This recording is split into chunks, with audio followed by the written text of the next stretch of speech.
بسم اللہ الرحمن الرحیم۔ میں نے مسئلہ آپ کے سامنے ایک نماز جنازہ کا رکھا تھا۔ اب نماز جنازہ ادا کرنے کے بعد بندہ مومن کی اگلی منزل قبر میں اتارنا ہوتی ہے۔ وہاں پہ اللہ اور اس کے رسول نے مرد اور عورت کے دفنانے میں تھوڑا سا فرق بیان فرمایا ہے، وہ بھی سماعت فرما لے۔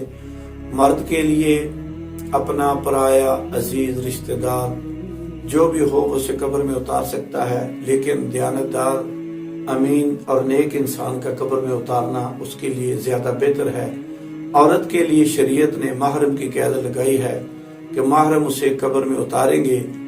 خدا نخواستہ کوئی ایسا معاملہ آتا ہے، کوئی ایسی عورت فوت ہوتی ہے جس کے محرم رشتہ دار نہیں، تو شریعت نے غیر محرم رشتہ داروں کو اسے قبر میں اتارنے کی اجازت دی ہے۔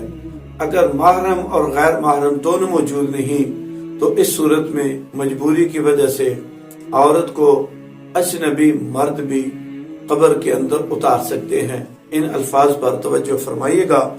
اس کے بعد ایک بات بڑی خوبصورت عرض کرنا چاہوں گا، عوام الناس کے اندر مشہور ہے کہ عوام کے محارم اسے قبر میں اتاریں اور غیر محرم چہرہ نہیں دیکھ سکتے۔ یہ حقیقت ہے، عورت کا قبر میں اتارتے وقت چہرہ نہیں دیکھنا چاہیے، لیکن یہاں پر عوام دین سے واقف نہ ہونے کی وجہ سے قید لگا دیتی ہے کہ شوہر چہرہ دیکھ سکتا ہے یا نہیں دیکھ سکتا۔ تو یاد رکھیے، اگر ایسی کوئی منزل آ جاتی ہے کہ شوہر کو چہرہ دیکھنے کی اجازت ہے، جنازے کو کندھا بھی دے سکتا ہے۔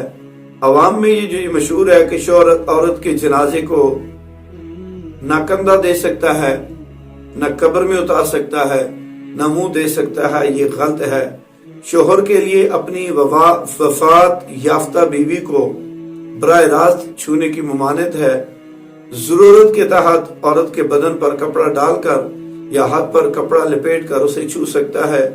عورت ضرورت کے تحت اپنے وفات یافتہ شوہر کو بھی چھو سکتی ہے، اسے غسل بھی دے سکتی ہے۔ غیر محرم مرد کے لیے عورت کا چہرہ دیکھنا منع ہے۔ بس یہی مسئلہ آپ کے سامنے رکھنا تھا کہ لوگ اگر عورت فوت ہو جائے، مرد کو جنازے کو کندھا نہیں دینے دیتے، مرد کو عورت کا چہرہ نہیں دیکھنے دیتے، قبر میں اتارنے نہیں دیتے۔ یہ سارے ایک معاشرے کے اندر پھیلی ہوئی باتیں ہیں، شریعت سے ان کا کوئی تعلق نہیں ہے۔